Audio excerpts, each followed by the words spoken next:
Bah oui, la passerelle. Ah, Dockroom. Ah, enfin à la maison.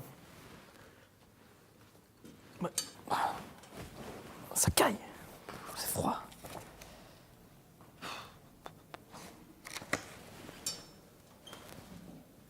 Ah, il est froid.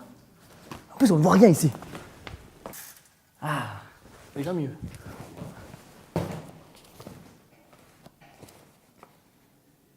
Bizarre.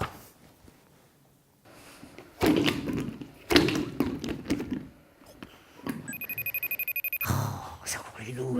Oui? Ah Doc, j'ai enfin trouvé ton labo et un bon radiateur pour me réchauffer. Par contre, il y a un truc qui me chipote.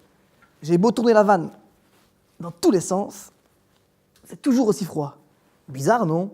Bah c'est parce qu'il faut pas la tourner. Ça sert à rien de la tourner. Hein? Bah parce que comment fonctionne une vanne thermostatique? Regarde, je t'explique, attends, c'est tout bête. Alors, attends, voir, j'ai un système, je peux prendre ça? Oui, attends. Hop, ça, oups, voilà, et on va comprendre comment fonctionne une vanne thermostatique. Regarde, de l'eau chaude.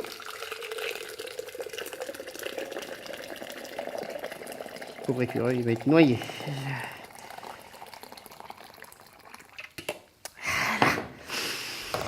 Regarde, si je prends une simple bouteille, coiffée d'un bouchon, je place le tout dans l'eau chaude. Regarde ce qui va se passer au niveau du ballon.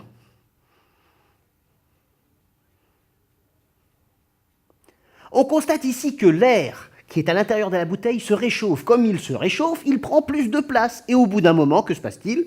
Ça fait gonfler le ballon. Alors, dans une vanne thermostatique, c'est un petit peu la même chose. Regarde ici un modèle de vanne thermostatique. Bon, je te montre tout pour que tu puisses bien comprendre comment c'est à l'intérieur.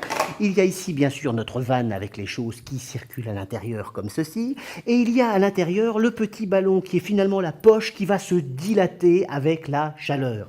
Et donc, la vanne thermostatique, regarde bien ici à l'intérieur, elle va finalement couper. À partir du moment où on a atteint la bonne température, elle va couper ici le circuit. C'est aussi simple que ça. Une vanne thermostatique, finalement, ça chauffe jusqu'à ce que la température de consigne est atteinte. Et après, ça bloque, c'est tout. C'est comme ce truc-là. Regarde, c'est absolument superbe.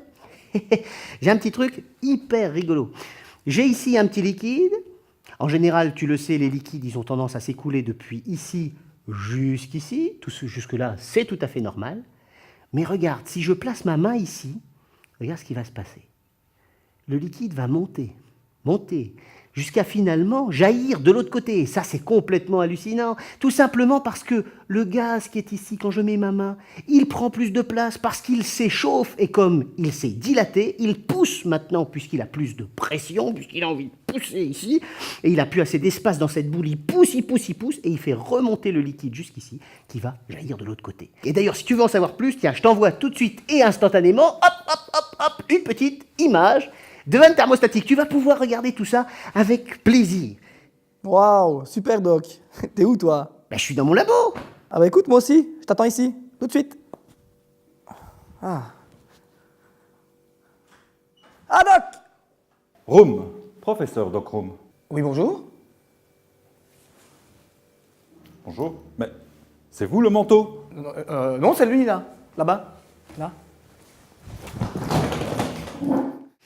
Là, ça, c'est bon. Ça... Ah. Hé, Ludo, t'es où? Bon, écoute Doc, moi je baisse les armes.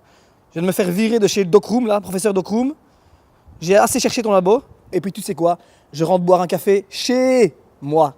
Ciao. Mais non, attends, Ludo. Bon, c'était quand même pas bien compliqué de trouver. Mais bon, apparemment, ton sens de l'orientation te fait défaut aujourd'hui.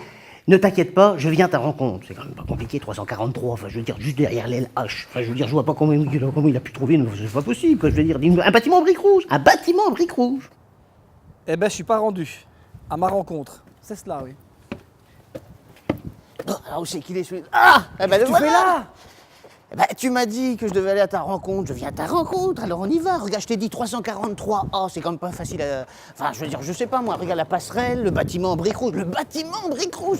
Enfin, personne peut quand même louper un bâtiment en briques rouges. Moi, je sais pas comment tu fais, c'est pas... Oh, mais qu'est-ce que tu fais? Ta valise, hein? Eh ben, écoute, voilà, tiens. Bon, Je pense que je l'ai bien mérité ce café, non? Tiens, vas-y.